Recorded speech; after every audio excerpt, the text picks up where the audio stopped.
आगे बढ़ते हुए बात करते हैं उत्तराखंड की। सीएम पुष्कर सिंह धामी की अध्यक्षता में हुई उत्तराखंड कैबिनेट की बैठक में कई महत्वपूर्ण फैसले लिए गए।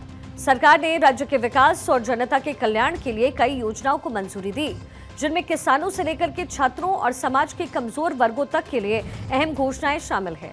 कैबिनेट ने सबसे बड़ा फैसला किसानों के लिए लिया, जिसके तहत उत्तराखंड अरोमा क्रांति नीति 2026 और इससे 2036 को मंजूरी मिली है। इस नीति का जो लक्ष्य है वो राज्य में सुगंधित फसलों की खेती को बढ़ावा देना है। पहले चरण में 22,750 हेक्टेयर भूमि पर 91,000 किसानों को इस योजना से जोड़ा जाएगा। किसानों को खेती की लागत पर सब्सिडी दी जाएगी।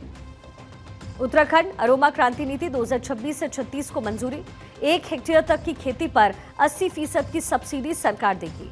1 हेक्टेयर से अधिक की खेती पर 50% सब्सिडी सरकार देगी। इस पूरे कदम से राज्य के किसानों की जो आय है वो बढ़ेगी और परंपरागत फसलों से हट करके नई और लाभकारी खेती की ओर वो अग्रसर होंगे।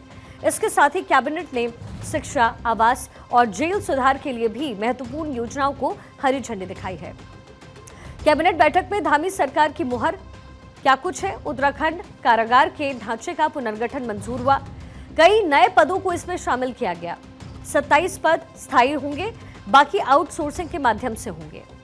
इसके साथ ही लगभग 1872 ईडब्ल्यूएस भवनों के निर्माण में सरकार 27 करोड़ अतिरिक्त पैसे देगी।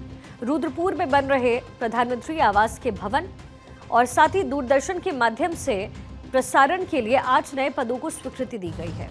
इसमें SCERT टीवी चैनल के माध्यम से प्रसारण करवाता है। साथ ही DLED पास युवाओं को भी आउटसोर्सिंग से मौका मिलेगा। SC के TET अनिवार्य के फैसले के खिलाफ पुनर्विचार याचिका। बैठक के दौरान 6 प्रस्ताव आए और 6 प्रस्तावों पर चर्चा के उपरांत सहमति दी गई। इसमें जो पहला प्रस्ताव आया था वो कृषि विभाग का आया था। इसमें उत्तराखंड में महक क्रांति नीति 2026 से लेकर 36 तक के लिए बनाई गई है। उसका प्रख्यापन विषय थी। जो एरोमेटिक प्लांट्स हैं उनको अधिक से अधिक कितने किसान लगाएं और इसमें क्या सब्सिडी हो, इससे संबंधित यह नीति थी। और सशक्त उत्तराखंड के संकल्प को प्राप्त करने के लिए महत्वपूर्ण भूमिका निभाएगी।